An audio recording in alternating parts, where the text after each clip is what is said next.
Morning, California fam. Live from Montana. Been wanting to do this for a while. It's been rainy. It's been a mudslide up here. Haven't been able to come up. But I was up here with my buddy the other day, and I was really listening to God's voice in my mind, praying the whole way. I brought my Bible, and we were going to make it all the way to the top of this mountain and read it. Me and my buddy Zach. We're praying. I'm praying the whole way up. God, let me open the Bible to something that's really gonna... Ooh, look. Bear poop. There's a lot of bear poop up here. But I was praying, God, let me open the Bible to something really good. Something that's gonna open our eyes.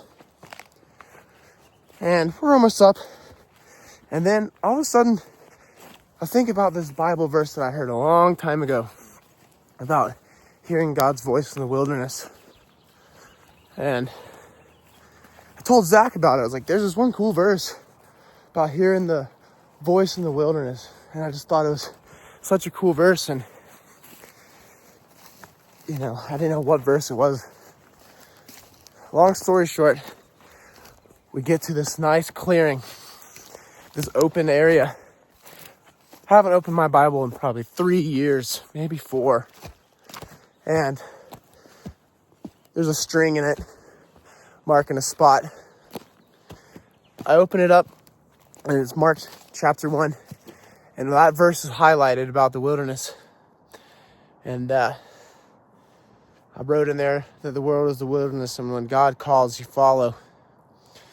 And when I met Raleigh and Martine, I had been feeling like God has been calling me for so long and just denying it. And I chose to follow it and go to that meeting, and it's been kind of working at my heart. So we'll go over a little bit of that, and you guys can play it at the meeting. Mark chapter 1. I'm going to read the verses that were highlighted whenever I open that Bible. I will send my messenger ahead of you, who will prepare your way, a voice of one calling in the wilderness. Prepare the way for the Lord, make straight paths for him. And so John the Baptist appeared in the wilderness, preaching a baptism of repentance for the forgiveness of sins. When I hear that, I really realize, like, I've been hearing the call and just denying it. No, I can't, like, I gotta change my entire life. I don't really want to do all that, you know, like, and knowing that's not the right move for so long. And I'm just tired running from it. And you can even hear right here where I wrote in some highlighter, when Jesus calls, you follow. And that's what I've been doing. Skip down a little bit. John the Baptist is in the wilderness, looking kind of like me, except he's way cooler. He's got camel hair coat on, leather belt, eating locusts and honey. He's been in the wilderness trying to save people. And I think that's something that we can all do. We all feel that call, like, maybe I should open the door for that person, or just give them a smile. Like, you know what I'm talking about. In the grocery store, you're like, that person needs to get a little smile. That's Jesus talking to us. There's some really, really human things that go on, and you just know it's the Lord working through us. Because God's in us, in our spirit, in our soul, in our mind, in our conscience. At once the Spirit sent him out into the wilderness, and he was in the wilderness for 40 days, being tempted by Satan. He was with the wild animals, and angels attended him. Now this was Jesus, the most holy person ever, the Son of God. He got sent into the wilderness and was tempted by Satan for 40 days. We're tempted by Satan every single day. We're in the wilderness. This is not the same wilderness like I'm in right now. I'm in the national forest, and in fact, I'm in more safety than any of you guys in Orange County.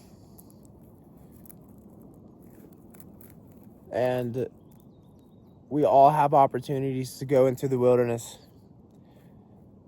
and do what God's calling us to do. Me right now, I'm actually in the wilderness. But you guys are also in the wilderness too, in the concrete jungle. There's some spiritual warfare going on every single day.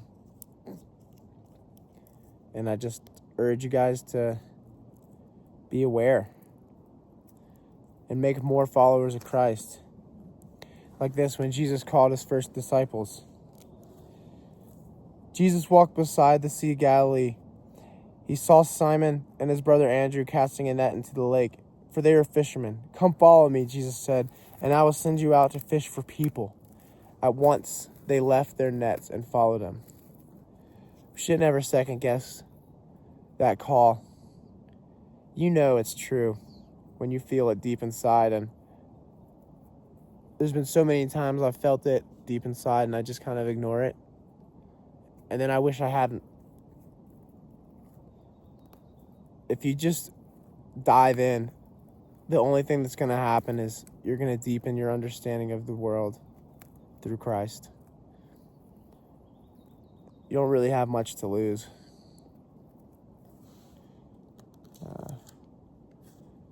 That's basically it for what I wanted to talk about. I'm not perfect. I'm trying to figure this out on my own. I don't really have many people to come up here and do this with. A lot of people think it's kind of kooky out here. But I'm just going to keep doing it. And it's going to be good. So I hope you guys are doing good. Hope you guys enjoyed this little video. Remember, follow the voice into the wilderness. Peace out.